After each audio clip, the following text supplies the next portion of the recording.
The wail of sirens cut through the quiet morning air of Willow Grove, a tidy suburban enclave in Pine Hollow, as two police cars screeched to a halt outside the immaculate two-story brick house at the corner of Sycamore Lane. From my Lee VYing room window, I watched, heart pounding, as Officers Daniels and Harper marched up to Linda Carver's front door, a warrant clutched in Daniels' hand. Linda, the iron-fisted HOA president who'd ruled our neighborhood like her personal fiefdom for 4 years, was about to get her comeuppance. Through her dining room window, I could see piles of envelopes strewn across her polished oak table, like a paper trail of her sins. Officer Daniels held up a document I'd recognize anywhere stimulus check, scrawled with Linda's loopy signature instead of mine. That slip of paper was the key to unraveling the most audacious scam ever pulled in Pine Hollow's history. Just 2 months earlier, my wife, Emily, and I were scraping by, barely keeping our heads above water. The pandemic had gut-punched us hard. I'd lost my job as a graphic designer, and Emily's shifts at the vet clinic had been slashed to part-time.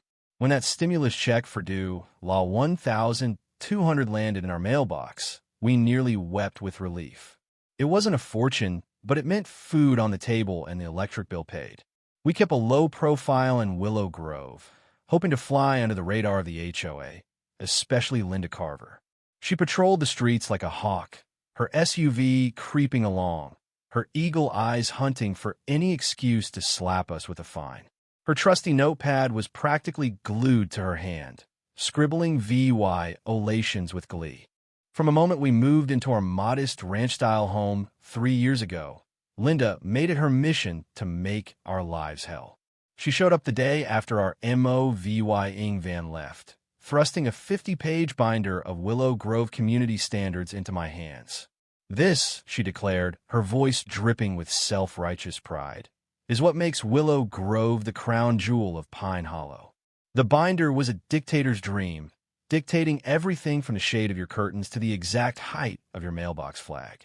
Within days, we got our first violation notice our porch light was too dim, VY-OLADing some obscure lighting code.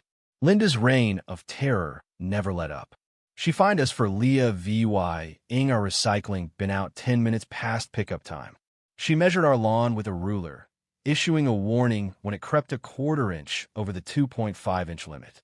One Sunday morning, she banged on our door at 6:30 a.m. to complain that our sprinkler had left a puddle on the sidewalk, calling it a public safety hazard. Emily started jumping at the sight of Linda's silver SUV, her anxiety spiking with every glimpse of that smug face.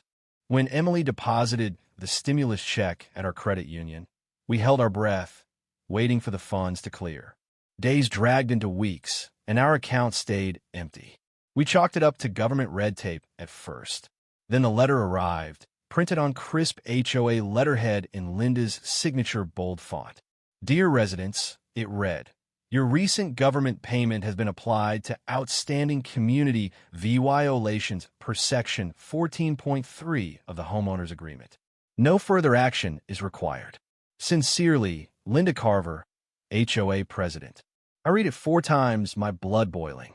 This woman had stolen our money, our lifeline, and had the gall to call it payment for her petty fines. I stormed to Linda's house, fists clenched, barely holding it together.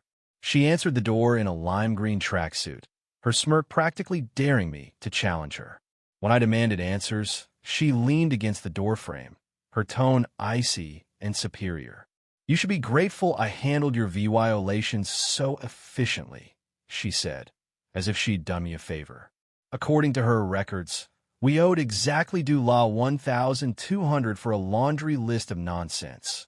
Grass too tall, a mailbox with a tiny scratch, and planting marigolds without her approval. She claimed she'd redirected our check to settle the debt. I told her she had no right to touch federal mail, but she just laughed, tapping her notepad with a perfectly manicured nail. As HOA president, I have the authority to collect debts by any means necessary, she said, her eyes glinting with arrogance.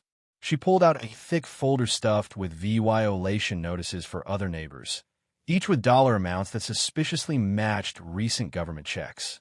When I called her out, her smirk flickered, but she recovered, suggesting I take it up with the board, a board she controlled with an iron grip.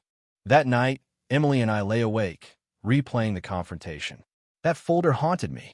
The next morning, I started calling neighbors, treading carefully. Mrs. Lopez, who lived 2 doors down, whispered that her disability check had vanished last month, right after Linda fined her for HOA-ing unapproved blinds. Mr. Thompson, the retired mechanic across the street, said his tax refund never arrived, and he'd been hit with a violation for a non-compliant garden gnome. The pieces were falling into place, and they painted a chilling picture. I called our credit union's fraud department, and what they told me made my stomach lurch. Our check had been cashed with a signature that wasn't ours. Security footage showed a woman matching Linda's description blonde bob, oversized sunglasses cashing it at the main branch. This wasn't just HOA overreach. This was a federal crime, the kind that could land someone behind bars for years. I contacted a lawyer, Jessica Lee, who specialized in fraud. She re-VY-EU'd the EVY Denke and grinned. "We've got her," she said, then added, "and I bet you're not the only one she scammed." The police moved fast once we filed the report. Detective Alvarez secured warrants for Linda's house and bank accounts. What they uncovered was jaw-dropping, a 2-year scheme that preyed on Willow Grove's most vulnerable. Linda had been snatching stimulus checks, tax refunds, even Social Security payments. She'd fabricate violations, forge signatures, and cash the check herself. The EVY Denke was damning bank footage, forged endorsements, fake HOA letters, and a spreadsheet on her laptop tracking every dollar she'd stolen. She'd pocketed overdue $50,000 from her own neighbors. The scope of Linda's fraud was staggering. Detective Alvarez showed me printouts from her computer listing every stolen payment with names, amounts, and the absurd violation she concocted. She fined one neighbor for a welcome mat that was too cheerful for community standards. Another got slapped with a penalty for a birdhouse that disrupted the neighborhood's aesthetic harmony. She targeted the elderly, young families drowning in debt, and veterans relying on benefits. Mrs. Kim, the widow next door, told police Linda had quizzed her about her pension checks, claiming it was for HOA records. Linda timed her violation notices to hit just before payments arrived, then swooped in to intercept the mail, even cozying up to the mail carrier to help with deliveries. The morning of Linda's arrest, half the neighborhood gathered on Sycamore Lane, whispering and watching. Linda opened her door in a fluffy bathrobe, clearly blindsided. When Officer Daniels announced the charges check fraud, mail theft, forgery, her face drained of color. She stammered, claiming she was just enforcing rules and protecting property values. The officers didn't buy it. They cuffed her right there on her porch as she shrieked about her lawyer. Seeing her shoved into the back of a cruiser was the sweetest justice I'd ever witnessed. As police searched her house, neighbors spilled their stories. Mr. Evans said Linda fined him due law $400 for a non-approved porch swing. Mrs. Carter got a violation for curtains that were too bold. Linda had turned Willow Grove into a pressure cooker, where everyone lived in fear of her next fine. The search turned up a treasure trove of EVY Denke, filing cabinets stuffed with cash checks, a second laptop with templates for fake violation notices, and even forged HOA meeting minutes to justify her scams. She'd run her fraud like a business, treating her neighbors like pawns in her twisted game. Linda Carver was sentenced to 4 years in federal prison and ordered to repay every cent. The judge called her crimes a heartless betrayal of trust, exploiting a community in crisis. Her stunned expression as the gavel fell was pure poetry. The woman who'd lorded over us with her petty fines and smug superiority finally learned that no one's above the law. But here's where it gets messy, and I want to hear what you think. Was Linda just a power-hungry tyrant who got carried away, or was she a calculated criminal from the start?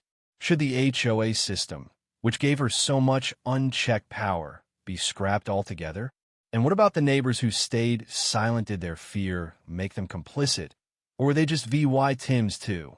Drop your thoughts in the comments. Hit that like button if this story fired you up, and subscribe for more real-life dramas that'll keep you on the edge of your seat.